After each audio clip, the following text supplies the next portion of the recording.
നിനക്ക് ഒഴിവ് കിട്ടിയാൽ നീ അധ്വാനിക്കുക എന്നാണ് ഖുർആൻ ഓർമ്മപ്പെടുത്തുന്നത്. മനുഷ്യരിൽ അധികവും നഷ്ടത്തിലായി പോകുന്ന 2 കാര്യങ്ങളിൽ ഒന്നാണ് ഒഴിവു സമയമെന്നും പ്രവാചകൻ നമ്മെ പഠിപ്പിച്ചു. തീർച്ചയായും ഈ ഒഴിവു സമയത്തെപ്പറ്റി നമ്മോട് ചോദ്യം ചെയ്യപ്പെടുക തന്നെ ചെയ്യും.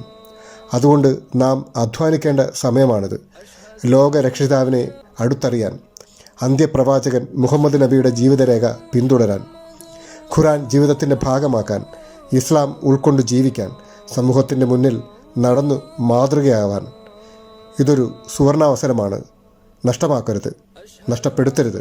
ഓരോ ദിവസവും നമ്മിൽ നിന്ന് കഴിഞ്ഞു പോകുമ്പോൾ നമ്മുടെ മരണത്തിലേക്കുള്ള ദൂരം കുറയുകയാണ്. നാം അതിലേക്ക് അടുക്കുകയാണ്.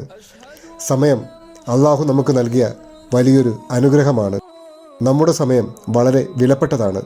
നമുക്ക് പാഴാക്കാൻ ഒരു സെക്കൻഡ് പോലുമില്ല. നഷ്ടപ്പെട്ടാൽ പിന്നെ തിരിച്ചെടുക്കാൻ സാധിക്കാത്ത അമൂല്യമായ നിധിയാണത്. കയ്യിൽ നിന്ന് വഴുതി വീഴുന്ന സ്വർണ്ണ മത്സ്യങ്ങളാണ് ഓരോ നിമിഷവും. ഓരോ നിമിഷത്തിനും അതിൻ്റേതായ മൂല്യമുണ്ട്. അതറിഞ്ഞുകൊണ്ട് പ്രവർത്തിക്കുക. എല്ലാവർക്കും നന്മ നിറഞ്ഞ റമദാൻ ആശംസകൾ.